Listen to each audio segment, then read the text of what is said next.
जय श्री कृष्णा, राधे राधे सभी को। श्री नामदेव जी महाराष्ट्र के एक सुप्रसिद्ध संत थे।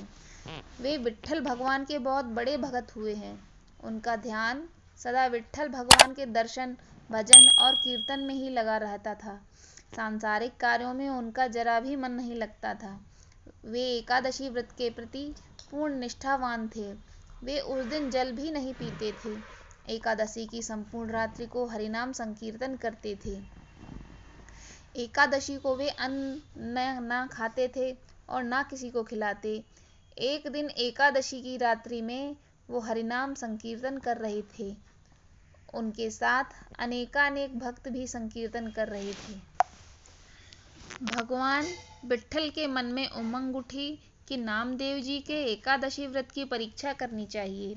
यह विचार कर भगवान ने एक अत्यंत दुर्बल ब्राह्मण का रूप धारण किया और एकादशी के दिन नामदेव जी के घर जाकर बड़ी दीनता से पुकारने लगे, मैं बहुत भूखा हूँ, कई दिनों से भोजन नहीं मिला है, मुझे कुछ अन्न दो।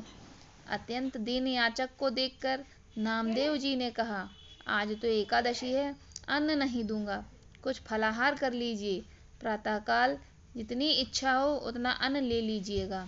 बहुत देर तक नामदेव जी याचक को फलाहार लेने के लिए मनाते रहे, लेकिन याचक अन्न ही लेने की बात पर अड़ा रहा और नामदेव जी एकादशी के दिन अन्न नहीं देने की हट कर रहे थे।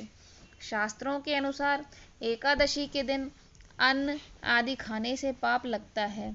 इसके लिए कहा गया है कि ब्रह्म हत्या आदि समस्त पाप एकादशी के अन्न में रहते हैं। अतः एकादशी के दिन जो अन्न का भोजन करता है वह पाप भोजन करता है। यदि एकादशी का व्रत ना भी कर सकें तो इस दिन चावल और उससे बने पदार्थ नहीं खाने चाहिए और न ही किसी को देने चाहिए।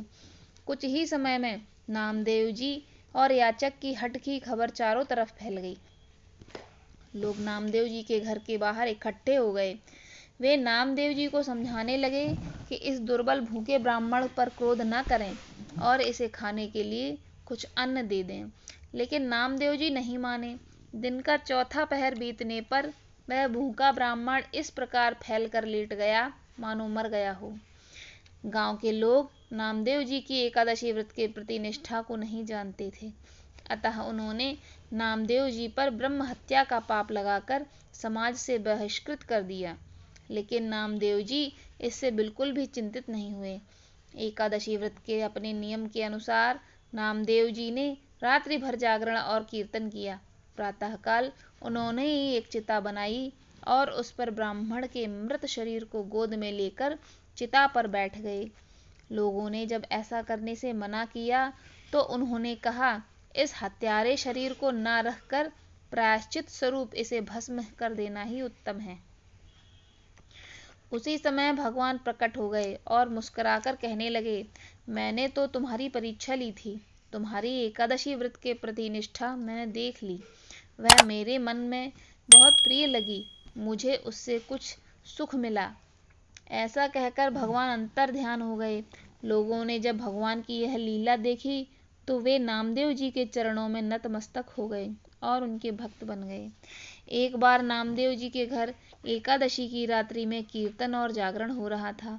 कीर्तन में उपस्थित भक्तों को प्यास लगी तो नामदेव जी जल लाने नदी पर गए, लेकिन मार्ग में एक प्रेत के भय से कोई भी व्यक्ति उनके साथ नहीं आया।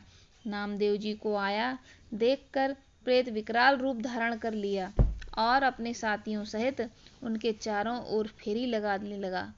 नामदेव जी ने जरा भी भयभीत नहीं हुए। प्रेत को अपने भगवान का स्वरूप मानकर उन्होंने कमर पर बंधे फेंटे से झांझ निकाल ली, पद गाने लगे। तुरंत ही प्रेत न जाने कहाँ गायब हो गया और सांवले सलोने श्याम सुंदर वहां प्रकट हो गए। भगवान ने नामदेव जी की एकादशी व्रत के प्रति निष्ठा की प्रशंसा की और अंतर ध्यान हो गए। अपने इष्ट का दर्शन पाकर नामदेव जी अत्यंत प्रसन्न होकर कीर्तन करते हुए भक्तों को जल पिलाने चल दिए। बोलो विट्ठल भगवान की जय, बोलो संत नामदेव की जय। अगर आपको यह कहानी पसंद आई हो, विट्ठल भगवान की यह कथा प्रिय लगी हो तो इस वीडियो को लाइक कर दीजिए और हमारे चैनल को सब्सक्राइब कर लीजिए, जिससे इसी तरह की वीडियो हम आपके लिए लाते रहें। धन्यवाद।